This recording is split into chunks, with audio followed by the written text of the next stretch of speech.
Greetings, everyone. Pete Pardo here from Sea of Tranquility. Welcome to another very special edition of the show. We have a returning guest that I'm pretty stoked to have back on the show from Star One, because that's what we're here to talk about today. Mr.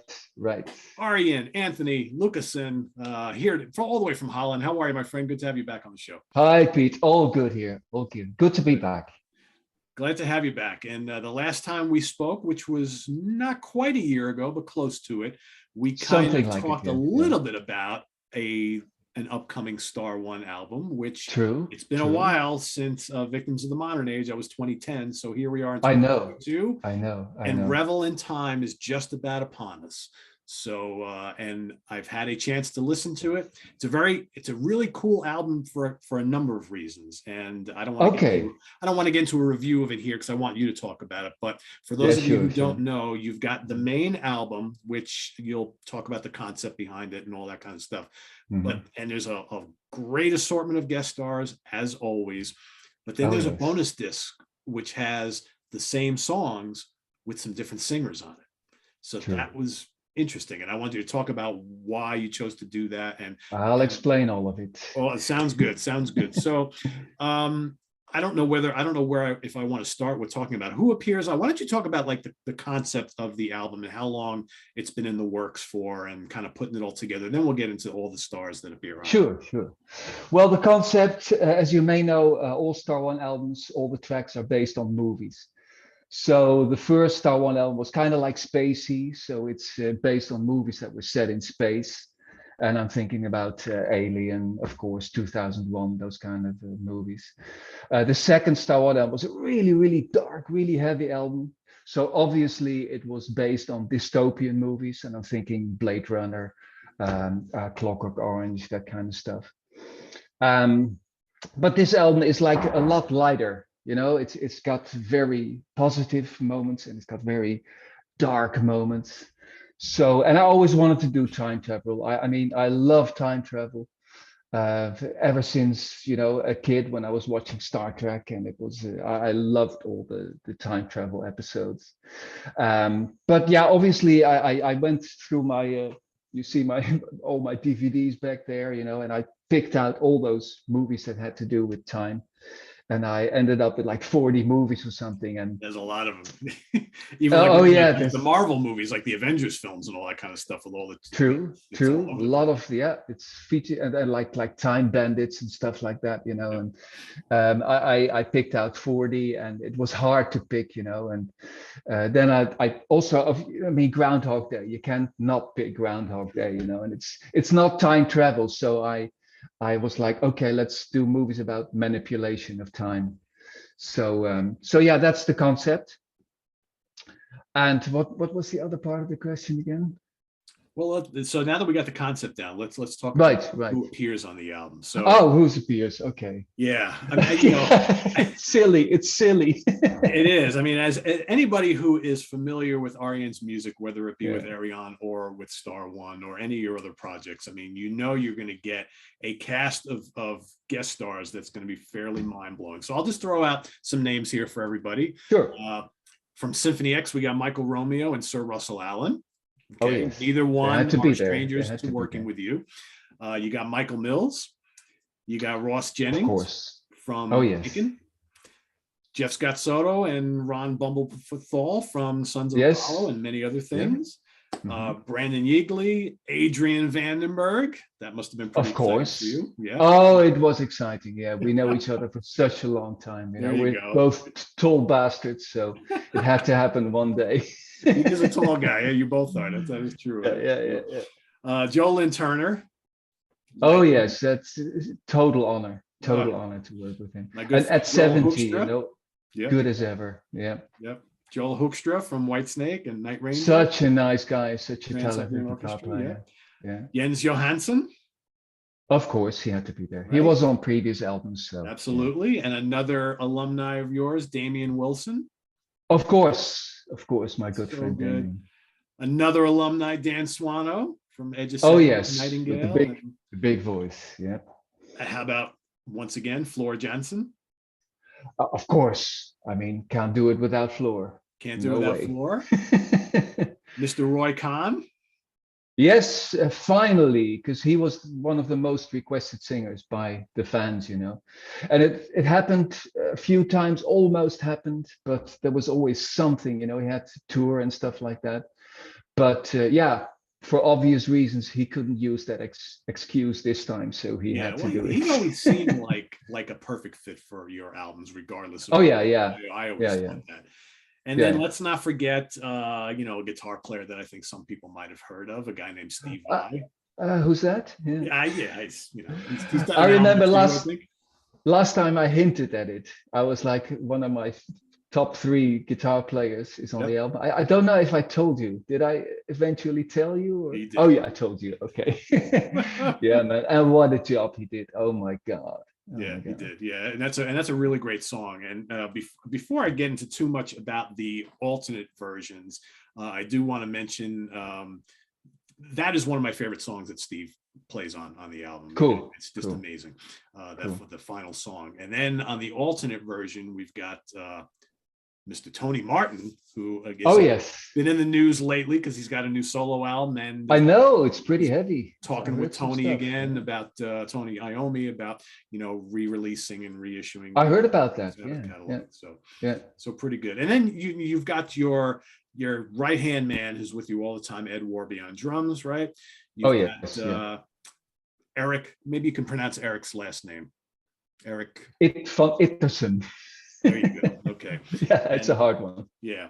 And Marcella Bovia and Irene Janssen on backing vocals, which great to hear them on there. So Amazing. Yeah. maybe you could talk a little bit about. I've often wondered, not only with the Star One albums but the Arion albums. It's like, so do you generally have ideas about who you'd like to appear on specific tracks, or do you just kind of go out to get people and then figure out where they can fit? Because I mean, everybody's playing a role here, everybody has their place. To me, it sounds like it's very calculated with where you want these people to appear and what you want them to contribute. Is that the way it generally works out, or is it just like, I want to work with you on this album and we'll see what makes sense? I mean, how does that all come together? Basically, there's no rule. There's no. Sometimes I specially write a song for a singer, like Brendan Yakeley. I saw Crowbot, you know, and I saw this guy with lots of humor and lots of power and such a great voice.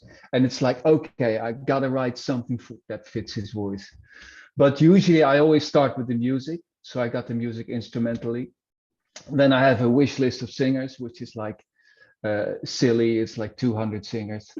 Uh, and then I look like, okay, which singer would fit the concept? You know, if I do a concept about sci-fi, I mean, it is escapism, you know, it's cheesy stuff. Making a song about Bill and Ted, you know, so you Yeah. can't get every singer to do that kind of stuff. Um, and then I just go through the songs and I would like, okay, which singer would fit which song? That's basically, or which part in the song, you know. So you like Lost Children of the Universe. The start is very low, you know, very low voice. So I would think like, okay, Roy Khan, that's the aspect of his voice that I like so much, you know, when he sings those really low notes. And let's face it, there's a lot of singers who can sing high nowadays, Oh, sure. but not a lot of singers who with that big low voices. And so yeah, he sings the yeah, the really in that Hammond part, you know, the child in time part, I call it, or July Morning, with it, whichever you prefer. Exactly. Yeah. Yeah. It totally Yeah. works. It's a good. I love how you save that one for the end. It's the longest song on the album, and it goes through It's different the moments epic, and yeah. things. Yeah, it's really good. Yeah, it had to be Um, there. so what I found interesting, and again, I think it comes down to you really figure out quite well where to put these folks. So Yeah, 28 Days Till the End of Time is another one of my favorite tracks on the album, and I think cool, Russell cool. kills it on It's it. a track I wanted to send to you. Oh, that's Remember the I one. Yeah, told you there's this, but the working title was Black Sabbath, and I thought that's a song you would like. yeah, it's quite good, and you got Timo Summers plays the guitar solo on there, Oh which is my God, yes, yeah. really good. It's I guess, scary, yeah. yeah, just tasty, lots of chops, but really tasty solo. Yeah. How hard was it for you not to put Russell and Mike Romeo on the same track? No, I wouldn't. No, that's predictable. No way. Not an option. And he kills it too. I mean, he's on Fate of Man, which is the first track Right. on that features Right, yeah. Brittany Slays on vocals, which is excellent. And I like the kind of back and forth between, you get the male vocals and the female vocals, and everybody gets their moment to shine. I gotta say, I mentioned Lost Children of the Universe might be my favorite song, but the one I think that comes the closest to that, which again I love it because it's really heavy and kind of doomy, and I love Damian Wilson's voice, and that's a cool. Bridge of Life is so okay. Oh, that's unexpected. Cool. Yeah, cool. I really dig that a lot. Yeah.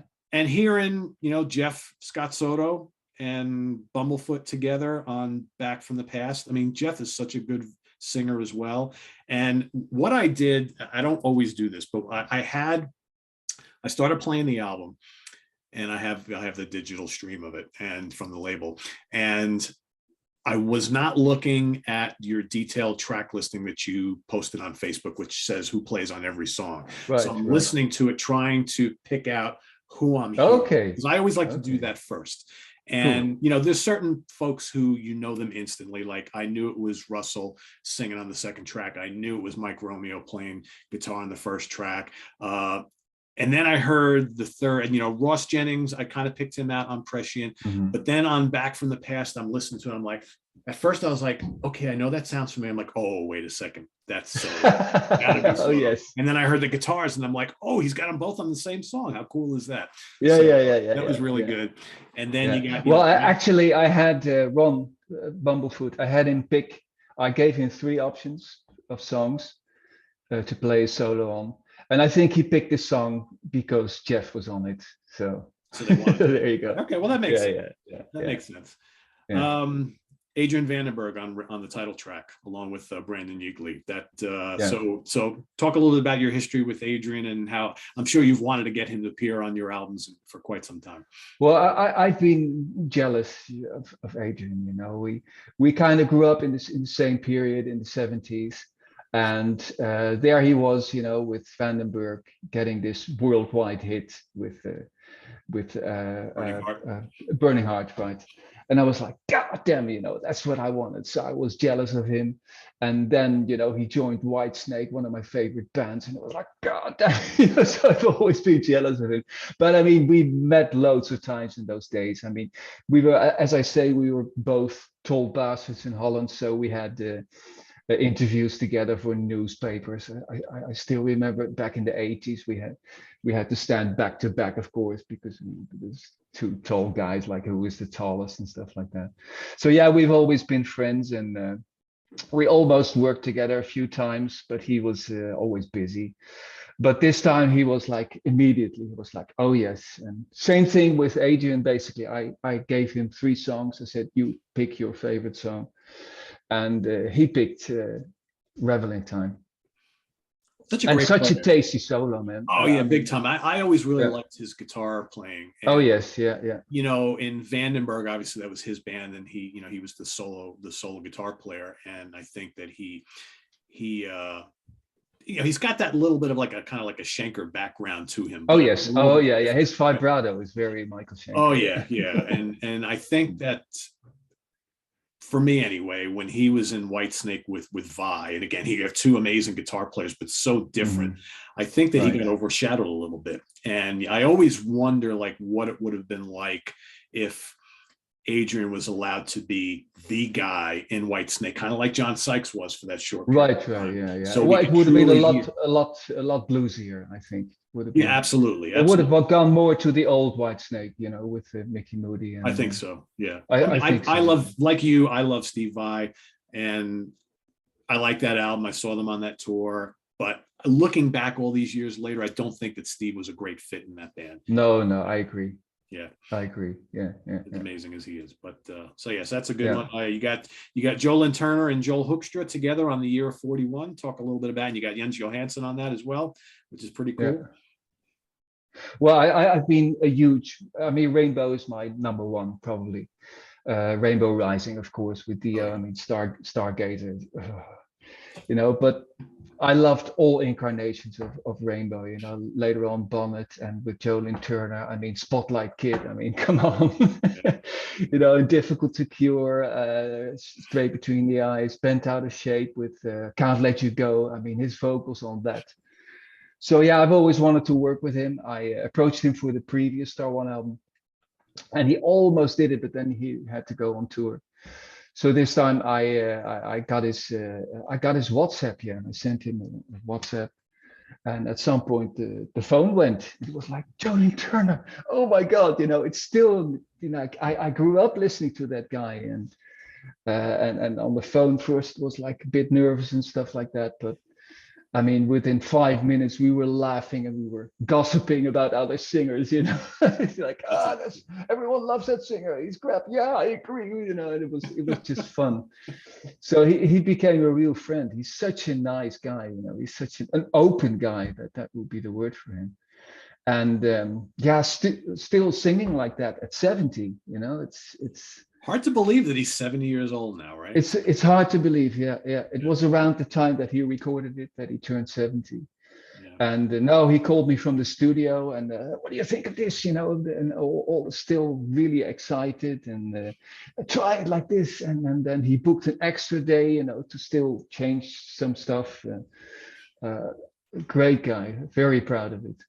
Yeah, I've never had a chance to meet him or talk to him, but he's in New Jersey, so that's like the next state. Okay. And I know a lot of people who have seen him out places at, you know, supermarkets and out at concerts and all that sort of thing. So right. Joe he's out there. He's and he works with a lot of people, I think. You should talk him. He's got an opinion about things, you know, and he's not afraid to say it. And I like that. And I like that too. Yeah, exactly. So very cool. Let's see what else we got in here. So today is yeah, Joel Hoekstra. How did that go? I think. Do you know Dino Jelusic? I've never spoken or met him, but yeah, he's a fantastic singer. Yeah. Oh my God, it's brilliant, you know. And I saw him on YouTube, and he did a song with Joel Hoekstra and Mark Portnoy. Jane, I think it was, yeah. And I heard it and I was like, oh my God, you know, this is amazing. Then Dino actually sang on my album, but unfortunately he was not allowed to use it. Let's not get into that. Yeah. Oh, wow. Okay. That's a shame. Yeah. And yeah, I asked him to get me in contact with Joel, because again, you know, such a tasty guitar player, and I approached him, and again, also such a nice guy. I think within a week, you know, I had his solo, and I got it, and it was like, yeah, it's fantastic. You know, it's got the virtuosity, and it's got the melody, and it's got the power. So it's Joel for you. Yeah. And actually, Jolene Turner didn't know that he was on the album, so I told him, and he was like, "Oh, he's a good friend of mine, and we've known each other even before, you know, before Cher and before Whitesnake and before Night Ranger and stuff." So yeah. Well, that's the whole East Coast contingent here in the States. Everybody knows everybody, right? Yeah, everybody plays with everybody, probably. Yeah, exactly. Yeah. Dan Swano, so you've worked with him quite a bit in the past, and I think he always adds an interesting element because he's got a very distinctive voice, and he can get really deep, and he's obviously a legendary death metal growler. Right? Yeah. But also has a very melodic voice. I think that he's got it all. He can do it all, right? Yeah, he can do it all. And of course, I wanted a growl from him. His growl is so powerful. It's one of the best ever. Yeah, it's full voice. You know, some are really soft. I recorded some, but his is like, and of course, you know, it kills your voice. So he was like, "Are you sure?" I said, "Yeah, I need it." You know, there has to be one growl. But yeah, no, I've worked with him, for 20 years now. And like you say, you know, he adds so much. It's so different because I sang the guide vocals on CD too, with my tiny little voice, you know, and then you hear him do it with his huge voice. And again, such a nice guy, you know, so great to work with him. Yeah, I mean, it must be kind of cool for you to be able to rely on some of these old friends who just kind of, they're always there when you need them. I mean, Flora is another one. I mean, even though she's generally pretty busy with Nightwish Right, and things, right, but yeah. she always seems to make time for whatever you're doing. I mean, she, everything I've heard about her, a true professional to work with. She's a true professional, and I first worked with her when she was 19. It was on the Arjen album, The Dream Sequencer, Yeah. like a really very spacey, weird song called House on Mars. And she didn't have a lot of experience, so she came to my studio, and I didn't send her any guide vocals. Said let's figure it out together. And really, on the spot, we started making melodies and harmonies, and it worked from day one. She, and already then I knew, this lady's gonna make it one day, so talented, She and has. she's got the charisma, she's got it all basically. So yeah, She does. She's a much loved singer across most of the metal. she's so much loved. Yeah, yeah, especially here in Holland. She was on a TV show where she also stole the hearts of the non-prog or the non-metal people, so that's great when someone makes that crossover to Yep, another audience. absolutely. So Yeah. let's talk a little bit about John J.C. Kuipers. How does he say his last name? Kuipers. Kuipers. Okay. It's a weird language. Sorry, Pete. I know. Yeah, I'm a typical New York. I don't know how to pronounce anything outside of here. Yeah. But he appears on one track on the main album, but then on the Yeah. alternate album, he does a lot of the heavy lifting. So talk a little bit about Right. him. And I'd love to talk about him because he is amazing. I've worked with him 15 years ago. I did an acoustic album. It was acoustic versions of Arion songs, and he sang one of the tracks that Barry Hay of Golden Earring originally sang.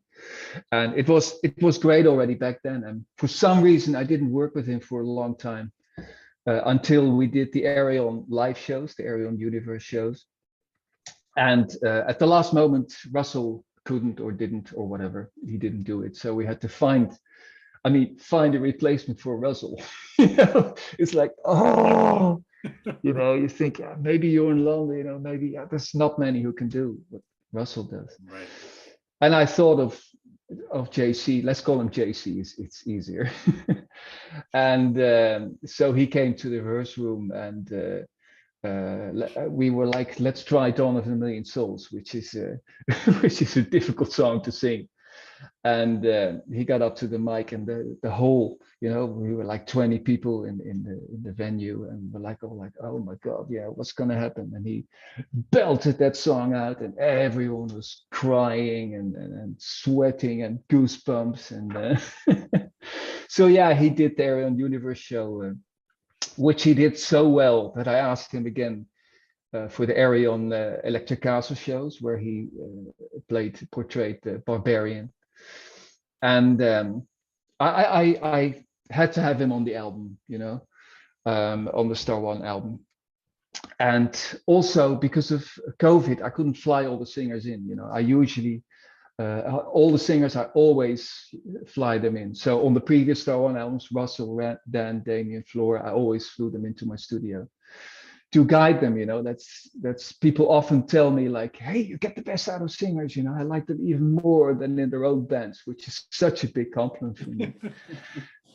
So this time I couldn't do it. So the only thing I could do was like make the guide vocals so incredibly good, raise the bar so high for the eventual singers that that they would have to do a good job, to equal that or to do it better. And I remember, Jolene Turner and even just Scott Soto saying, "Hey man, I mean those guide vocals, what do you need me for?" So yeah, he sang all those guide vocals, and they were so amazing that I was like, it's such a shame if no one will ever hear this. And I thought, oh, well, let's record or let's release a second CD with all the guide vocals. But then I realized they're not guide vocals, they're too good to be guide vocals. Right. And Marcella did the same. She sang guide vocals for the girls, for Brittany and for Floor. But I didn't have guide vocals for all the songs. So then I decided to to just invite some of my friends that I've been in contact with for a long time that enjoy my music. To give them a chance, to sing a track on the second album. And before I knew it, I had I had like over 30 guests, and you had the whole album again, right? So 2 versions. I had the whole album again, and it was like, well, let's just do it, And some people say, aren't you afraid that people are going to compare now, and there's all these fights? And I'm like, go for it. Well, I mean, you have to look. Why not? Your label InsideOut has done this sort of thing with many other bands. I mean, look at how many times, Dream Theater, all sorts of other bands, they release an album and then a bonus disc with like instrumental right. The album, right? So right. Yeah. So this is not a new thing, but no, I think it's kind of cool because these are basically the same songs with different people singing them, and I think it just gives you a different perspective in some instances. It is, yeah, and some are very different from the original, and some are very close to the original. So it's cool to hear. Yeah, good stuff. I like it. I will say, like you mentioned earlier, it's maybe not as heavy as the album that came before. No. It's more, to me, it's more of a true symphonic metal album. There's a lot of prog on this. The interesting thing, and maybe you could talk a little bit about this. I mean, how do you, for some people, Star One, Arion, very similar. How do you differentiate? And I think maybe the last Star One album was pretty heavy, so obviously that one is a little different. This album, though, if you put the Arion tag on it, other than the lyrical content, perhaps, maybe not that different. Lots of fun, lots of guests, splendid instrumentation, great catchy songs, but it's not as much a big ballsy metal album as the previous, but maybe that's okay, right? Because I think it's a good album is a good album, regardless of how you want to categorize. Right. Yeah. Well, the easiest way to explain it is that every Star One song could be an Arion song, but not every Arion song could be a Star One song. Yeah, I mean, I got ballads like Valley of the Queens, with the acoustic guitars and flutes and violins.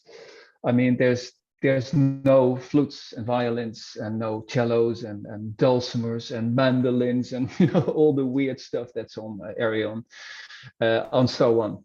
So Star One is really the metal side or hard rock side, whatever you like, of Arion. I think I would classify this album maybe more as a hard rock album than a metal album. That makes sense. Yeah, that makes sense. Yeah. That makes sense. So yeah, basically there's I can understand why people say this could have been an Arion song, because it could, it could, but that's the difference. Well, you sound pretty happy with it, and I think people are going to dig it. What's the release date on this? Early February? Early February. Yeah, I always mess it up. 18 or something. February. I think it's like the third week of February. I'm pretty sure of it this time, because the last album I was nervous, because it was different, very different. It was almost a musical, and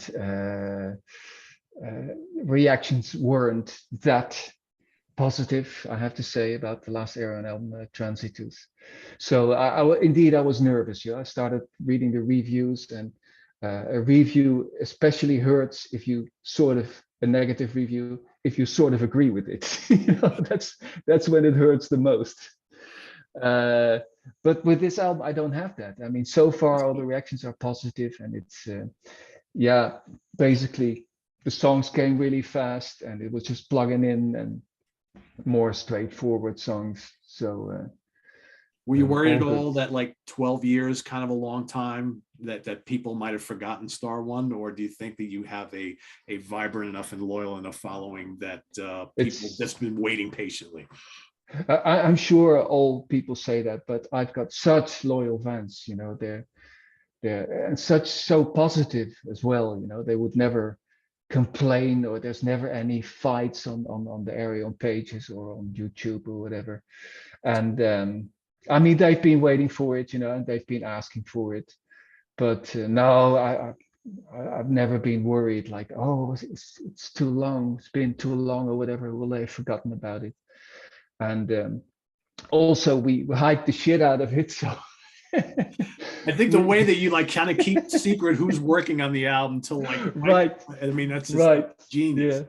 Yeah, we did those guessing games, of course, on Facebook, which lasted for 4 months, I I was gonna think. say months. I was watching. I'm like, oh, here we go. It just kept going, and maybe it was a bit too much, but that's me, it's always over the top. But people enjoyed it, and I enjoyed it, especially when you put Britney Slays there, and the first 30 say it's Michael Mills. I'm like, yeah. I'd As like soon to as know how they you kept hear, Vandenberg quiet all these months, because he's posted all sorts of stuff on Facebook and he's a I hilarious. know, I know. He at some point he posted, "Hey, I'm on a prog album. Finally, after I don't know how many years with Steve Vai, And I was like, oh my god! And indeed, there were fans, who put one and one together, and they were like, oh, so he's on the Star One album. But no, he kept it pretty quiet. So it was, yeah. Of course, people recognized him. I mean, it's such a recognizable style. Oh yeah, yeah, absolutely. So you don't normally, do like touring behind these, but you do occasionally do these like one-off shows. And I know it's kind of a weird time to even talk about this because of COVID and everything like that. But do Right. you have in your mind like desire at some point to kind of bring this to the stage for like a big event like you've done in the past? Well, we were planning another Arion show. We did, of course, we did the theater thing in 2015, which was a big success. Then we did the Arion Universe, which was like a huge success. Then 2 years later, in 2019, we did the Electric Castle shows. So there was a pattern forming of 2 years. So indeed, in 2021, we planned the next Arion shows. For obvious reasons, that was no option. Yeah. Because the thing is, we for the last shows we had 12,000 people from 65 countries, coming to Holland, and of course in these days that can't be done. And these are big shows, so it takes us a year to set it up. So we really have to be 100% positive that it will go ahead, otherwise the loss would be just too big.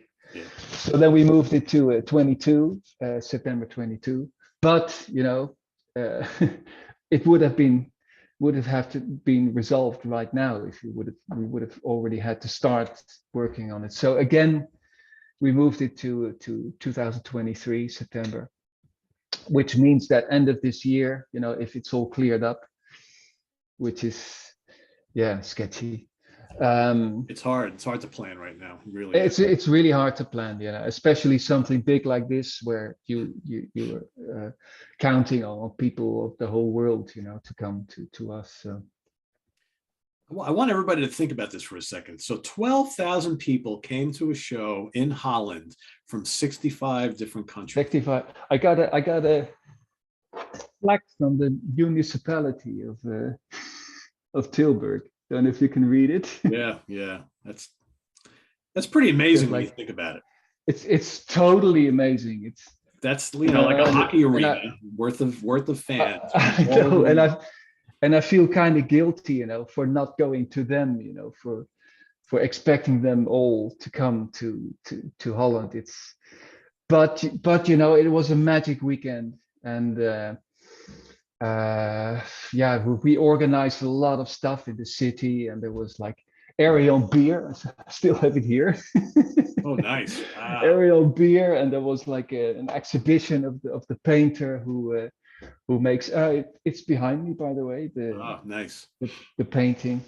He paints all the he's my Roger Dean, so he did an exhibition there. So yeah, it was a whole gathering of fans that whole weekend. It was magic. Yeah. Cool. Yeah, it's wow. We'd love to if you'd be able to do something like that, and then once all this is over and done, hopefully and behind. Oh yes. Yeah. Time will tell, I guess. Yeah. Very cool. So, but to answer your question, that's for Arion, so that's not for Star One. So basically, we would play a Star One song maybe in an Arion show. So, yeah. Okay. So the last time we spoke, I love asking people, especially someone like yourself, who kind of what you do is to bring all these great talents together to make these albums. So now that you've got this album done, you've worked with these wonderful people, my mind is like, well, in a couple of years or whenever it might be, you have anybody on your wish list that you would love to work with on future Starone or Arjen albums? Well, obviously, the top of that list is, the bands that I grew up on. So top of that list would be like Ian Gillan, Robert Plant, David Gilmour, the really Paul McCartney, The whatever. legends, yeah, right. The legends. I mean, they're always on top, and I always try them. My album 01, I came very close to working with Ian Gillan, but I think he had no time. But my stuff may be a bit too heavy for him, or could be. And of course, Plant is doing this country stuff now with Alison Krauss. But yeah, the real legends are on top there. But below that, there's, like I said, there's a list of 200 singers that I still want to work with. So what I was thinking about before, who would I think would sound interesting on one of your albums? How about like King Diamond? Not sure. No?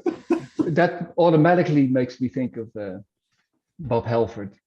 Yeah. Who I did try for this album. But again, you get to do with a manager, and she didn't like the idea, I think, so it didn't even get to him. But that will be a dream come true. I grew up with rock. We talked about that last time, even with Rock-a-Rolla. That's the first album I heard. That's that's how old I am. Yeah.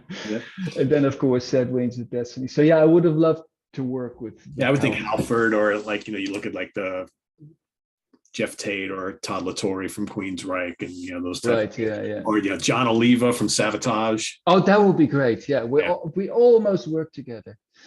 And with Jeff, I've been in contact, Jeff Tate, a couple of times, because he's a huge fan of my Guild Machine project. So we've been talking about maybe doing like a Guild Machine kind of project. And at some point he was in Europe and he wanted to come by, but I didn't have time. So yeah, we are talking. So hopefully one day something will happen there. Sounds good. Yeah. As always, the world of Arjen is always busy with all sorts of cool people and music and things. Always like that. busy. Always but busy. Although I have to say, maybe a bit too busy. So maybe a solo album after this. I won't have to arrange any singers, send mails, WhatsApps and messages and stuff like that. Just on my own, do a nice, cool solo album. So if you were to do that, because you and I, like, two brothers from another mother, I mean, we like all the same music and bands and things like that. So if you were to do like a solo album now, just you doing everything, what would it kind of be like? Well, I did 2 solo albums. The first one was a total mess. I was totally lost. And the second one, maybe you should check it out. But I don't have a metal voice, so it would not be a metal album. That would not really fit. I mean, there's always a lot of Floyd in my stuff, and maybe you should check out the track "Lost in the New Reel." I think it's on YouTube. It's like a really long track, very proggy, and so yeah, that kind of stuff. Sounds good. I will definitely check that out. Cool. Yeah. I'm curious what you think about one. It's but you got so much music. I shouldn't ask that from you. You got so much stuff to listen to. Oh my God. It really amazes me. It amazes me how much you know and how much you listen to. I mean, sometimes I wonder how I do it all too. I mean, I just got the new Magnum in, and okay. new weld run in. I mean, it's every time I turn around, there's new stuff Whoa. coming in, and it's just like, oh. So how do you do it? Like when you're eating and you're listening to music, Well, I mean, I or sit in this office for like 14 hours a day, pretty much, and okay, your while daytime I'm job doing my then. day job, I'm listening to Okay. stuff. If Yeah. I'm cooking dinner, I'm listening to stuff. I go to the gym, I'm listening to stuff. I'm in the car. It's got to be happening Yeah. constantly, constantly. So Okay. it can So be a little no, overwhelming. It's a little overwhelming. I could totally understand. And you're getting spoiled too, But you're, I mean, you listen to so much good music. It has to be really good to still impress you, of course. Yeah, I mean, that's what I'm having. yeah, it is. It's It's yeah, but it's a good gig. I will say that. So it's a good gig. okay, okay, good. Yeah. So there you have it, everybody. So Revel in Time is the brand new Starone album coming out in about 3 weeks or so. So make sure you go check it out. It's available. It will be available on InsideOut Music, a very great label who has you've worked with for quite a while, and a lot of great stars, as we mentioned early on in the discussion. So I think if you're into big sounding, bombastic hard rock and symphonic metal, you've come to the right place. So I want to thank Arjen Anthony Lucassen for joining us once again today. And as always, you will see him back on Sea of Tranquility in the not too distant future. And we look forward I to hope so. I hope so. and Yeah. visit us on the web at www.seaoftranquility.org. We're on Facebook, we're on Twitter, but more importantly, as we talked off air, we're here on YouTube all the damn time. For Arjen, I am Pete. Thanks for watching, everybody. Make sure you check out Revel in Time by Star One, and we'll see you real soon. Take care.